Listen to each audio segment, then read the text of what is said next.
آئزہ ایک غریب لیکن خوددار لڑکی جو اپنی بیوہ ماں کا واحد سہارا ہے۔ فارشہ ایک امیر بزنس مین جو ایک حادثے میں اپنی بیوی کو کھو چکا ہے اور اس کا ایک چھوٹا بیٹا اذلان ہے جو بول نہیں سکتا۔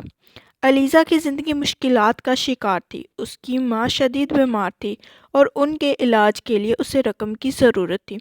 اتفاق سے وہ فارس شاہ کے بنگلے میں بطور آیا کام کرنے پہنچی۔ چھوٹا اذلان جو اپنی ماں کے جانے کے بعد صدمے میں تھا اور بولنا چھوڑ چکا تھا، علیزہ سے بہت جلد مایوس ہو گیا۔ فارس کی دادی نے جب یہ دیکھا تو انہوں نے آئزہ کے سامنے ایک تجویز رکھی۔ تم میرے پوتے کو زندگی دے دو، میں تمہاری ماں کا بہترین علاج کرواؤں گی۔ تم فارس سے نکاح کر لو تاکہ اذلان کو ایک ماں مل سکے۔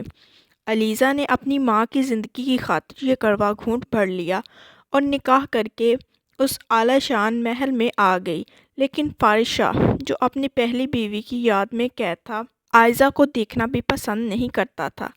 اس نے پہلے ہی دن کہہ دیا، تم میرے بیٹے کی ضرورت ہو سکتی ہو، میری زندگی کی نہیں، اس لیے اپنی اوقات یاد رکھنا اور میرے سامنے آنے کی کوشش مت کرنا۔ آئزہ خاموشی سے سب سہ گئی۔ وہ دن بھر اذلان کی خدمت کرتی اور رات کو اللہ کے سامنے رو کر دل ہلکا کرتی۔ ایک دن اذلان کو شدید الرجی ہوئی اور سانس لینا مشکل ہو گیا۔ فارس گھر پر نہیں تھا۔ آئزہ اسے اپنی گود میں اٹھا کر پیدل سڑک کی طرف بھاگی اور اسے ہسپتال پہنچایا۔ جب فارس ہسپتال پہنچا تو ڈاکٹر نے بتایا اگر یہ لڑکی وقت پر نہ لاتی تو بچہ ہاتھ سے نکل جاتا۔ اس نے اپنا خون دے کر بچے کی جان بچائی۔ فارس یہ سن کر سن رہ گیا۔ اس نے علیزہ کی طرف دیکھا جو تھکن اور کمزوری سے نڈال کرسی پر بیٹھی تھی۔ اس کے دل میں پہلی بار آئزہ کے لیے عزت پیدا ہوئی۔ آہستہ آہستہ فارس کا رویہ بدلنے لگا۔ اس نے محسوس کیا کہ آئزہ نے نہ صرف اذلان کو سنبھالا بلکہ اس کے اجڑے گھر کو بھی رونق سے بھر دیا ہے۔ ایک شام جب آئزہ اذلان کو لوری سنا رہی تھی تو اذلان کے منہ سے پہلا لفظ نکلا، ماما۔ فارس کی آنکھوں میں سے آنسو آ گئے۔ وہ کمرے میں داخل ہوا اور علیزہ کے سامنے اپنا سر جھکا دیا۔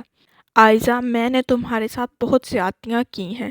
میں اپنی پہلی بیوی کے صدمے میں اتنا اندھا ہو گیا تھا کہ تمہارے خلوص کو نہ دیکھ سکا۔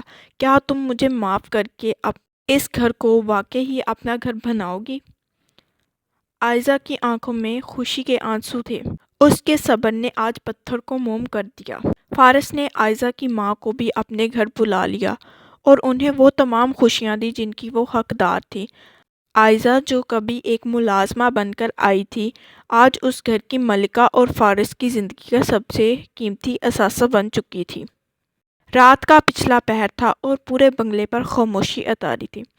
آئزہ اذلان کو سلا کر بالکنی میں ٹھنڈی ٹھنڈی ہوا کے جھونکوں کا استقبال کر رہی تھی کہ اچانک اسے اپنے پیچھے کسی کی موجودگی کا احساس ہوا۔ اس سے پہلے کہ وہ پلٹتی، فارس کے مضبوط ہاتھ اس کی شانوں پر جم گئے۔ آئزہ کا دل زور سے دھڑکا۔ وہ ابھی تک فارس کے اس بدلے ہوئے بے باک رویے کی عادی نہیں ہوئی تھی۔ ابھی تک جاگ رہی ہو؟ فارس کی سرگوشی اس کے کان کے پاس گونجی، جس کی وجہ سے علیزہ کے وجود میں ایک کپکپی سی پیدا ہوئی۔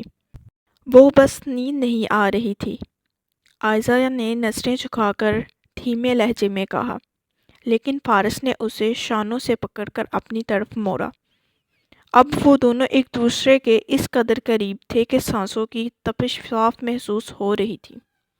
فارس نے اس کے چہرے پر پھیلی زلفوں کو بڑے پیار سے کان کے پیچھے کیا اور اس کا چہرہ اوپر اٹھایا۔ آئزہ، میں نے تمہاری خاموشی اور صبر کو بہت آزمایا ہے، لیکن اب مزید نہیں۔ میں اس کمرے اور اپنی زندگی کی تنہائیوں سے تھک چکا ہوں۔ مجھے تمہاری ضرورت ہے، صرف اذلان کی ماں کے طور پر نہیں بلکہ اپنی بیوی کے طور پر بھی۔ کمرے کی مدھم روشنی اور عود کی بھینی بھینی خوشبو ماحول کو مزید سحر انگیز بنا رہی تھی۔ فارس نے اسے نرمی سے بیڈ پر لٹایا اور خود اس کے بالکل قریب جھک گیا۔ آئزہ کی تیز ہوتی سانسیں اور تھرکتے لب فارس کے ضبط کا امتحان لے رہے تھے۔ آئزہ، اس نے بہت گہرے اور مخمور لہجے میں اس کا نام پکارا، جیسے وہ اس نام کے ذائقے کو اپنے پور پور میں اتار لینا چاہتا ہو۔ فارس کے ہاتھ اس کے چہرے سے ہوتے ہوئے گردن کی سراہی تک گئے، جہاں خوف اور چاہت کی ایک عجیب لہر آئزہ کے وجود کو دہکا رہی تھی۔ آئزہ نے بے ساختہ اپنی آنکھیں میچ لیں، لیکن فارس کی قربت اس کی ہر حس کو بیدار کر رہی تھی۔ اس نے جھک کر آئزہ کے کان کی لو پر اپنے لبوں کا لمس چھوڑا، جس نے آئزہ کے پورے بدن میں ایک بجلی سی دوڑا دی۔ اس رات خاموشی گواہ تھی کہ برسوں کی مسافت اور دلوں کی دوریاں مٹ چکی تھیں۔ فارس نے اپنی محبت کی تمام تر تپش اور شدت آئزہ کے نام کر دی، اور آئزہ نے بھی اپنے تمام تر حجاب اس کی چاہت کے سپرد کر دیے۔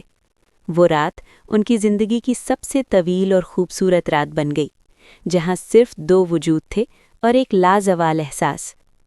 اگلی صبح جب سورج کی پہلی کرن نے کمرے کے پردوں کی اوٹ سے جھانکا تو آئزہ کی آنکھ کھلی۔ اس نے خود کو فارس کے مضبوط حصار میں پایا۔ فارس ابھی تک گہری نیند میں تھا۔ اس کے چہرے پر ایک عجیب سا اطمینان اور سکون تھا جو آئزہ نے پہلے کبھی نہیں دیکھا تھا۔ آئزہ نے دھیرے سے اس کے ماتھے پر بکھرے بالوں کو چھیڑا تو فارس نے نیند میں ہی اس کی گرفت مزید مضبوط کر لی اور اسے اپنے قریب کر لیا۔ اتنی جلدی جانے کا ارادہ ہے؟ فارس نے اپنی بند آنکھوں کے ساتھ ہی مسکراتے ہوئے سرگوشی کی۔ اس کی آواز کی بھاری پن یعنی مارننگ وائس نے آئزہ کے گالوں پر حیا کی سرخی بکھیر دی۔ آئزہ نے شرماتے ہوئے اس کے سینے میں اپنا چہرہ چھپا لیا۔ فارس، چھوڑیے، ازلان جاگ گیا ہوگا، تائی اماں کیا سوچیں گی؟ فارس نے اب کی بار آنکھیں کھولی جن میں آئزہ کے لیے بے پناہ پیار اور شوخی تھی۔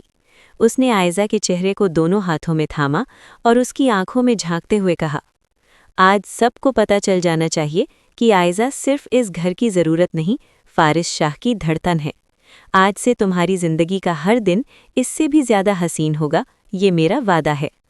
اس نے محبت سے آئزہ کے ماتھے کو چوما اور اسے دوبارہ اپنے ساتھ لگا لیا۔ کھڑکی سے آتی ٹھنڈی ہوا اور دھوپ کی چمک جیسے ان کی نئی زندگی کی گواہی دے رہی تھی۔